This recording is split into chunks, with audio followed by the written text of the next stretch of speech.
Friday, millions of people will line the streets of New York for one of the largest St. Patrick's Day celebrations in the world.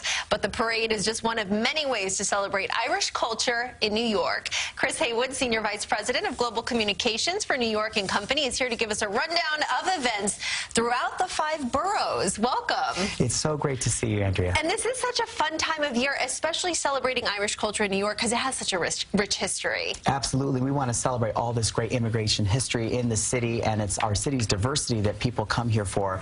And what's great about this year's St. Patrick's Day festivities, it actually starts early. It starts on Friday, so you can really make a weekend of it with the parade beginning on Friday. Yes, let's talk about the big St. Patrick's Day parade. And that'll start at 44th Street going all the way up to 79th Street on the Friday beginning at 11 a.m. You've got to get there early to get your seat, get your standing room.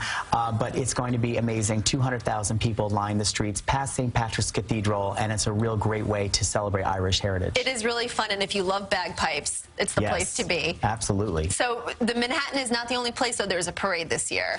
There are parades throughout the 5 boroughs, and there's one that's going to take place on Sunday, March 19th in Brooklyn, and that will start at Prospect Park West and make its way around to 7th Avenue and back on a loop. So that's a great opportunity there. To head to Brooklyn. If you want to go to the Bronx on the Sunday, you can go to the Bronx at any time. What is the neighborhood that's famous for the Irish? People may not know this, but Woodlawn is the Irish neighborhood of New York City. You can take the Metro North up there or the 2 train, and you get out, and it's actually a beautiful Irish neighborhood. Katona Avenue has many Irish pubs and restaurants. You also have McLean Avenue that offers the same thing. And nearby is the Woodlawn Cemetery, where many famous New York City residents are buried. And don't forget the Van Cortlandt Park, which is one of the oldest, contains one of the oldest golf courses in the city, and one of the largest parks in the city. So a lot of green. Yes, a lot of green, and Woodlawn is a beautiful neighborhood. Another idea is taking the ferry to Ellis Island. You can't come to New York City or be in New York City without appreciating the Irish and the immigrant history of Ellis Island. You can take a Statue Cruises ferry from Lower Manhattan over to Ellis Island and learn about the Irish and learn about the immigrant history at the Peopling of America Center, right there, where they talk about the history of what happened before 1892 and after 1954 when the processing center was there. Another good spot to go is the Merchant's House Museum in downtown Manhattan. What is that? This is a unique gem, a 19th century home that is completely intact, and it is on 4th Street and Bowery in downtown, and many Irish servants work there, and you can learn about the history and see it through the eyes of their work at this house. And they're going to offer special tours on St. Patrick's Day, and they're even doing a candlelight tour, a ghost tour that evening. So this is a hidden gem. I've never, out of all the places on your list, I've never been to that spot. So I know, it's a hidden gem. That's the beauty about New York City. You can always find these little hidden places that you never knew about, even as residents. Another place to go, McSorley's Old Ale House. McSorley's Old Ale House is the oldest Irish tavern in New York City. Now, if you go on St. Patrick's Day, you've got to get there early because lines are going to be around the block.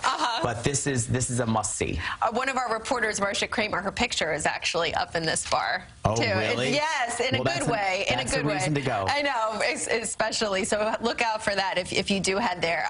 A great place to hear some Irish music this year is where? Well, you can also go to the NYC Sober St. Patrick's Day party. Sober. Yes, exactly. So non-alcoholic beverages, but that will be at the St. Patrick's Youth Center on Mulberry Street downtown.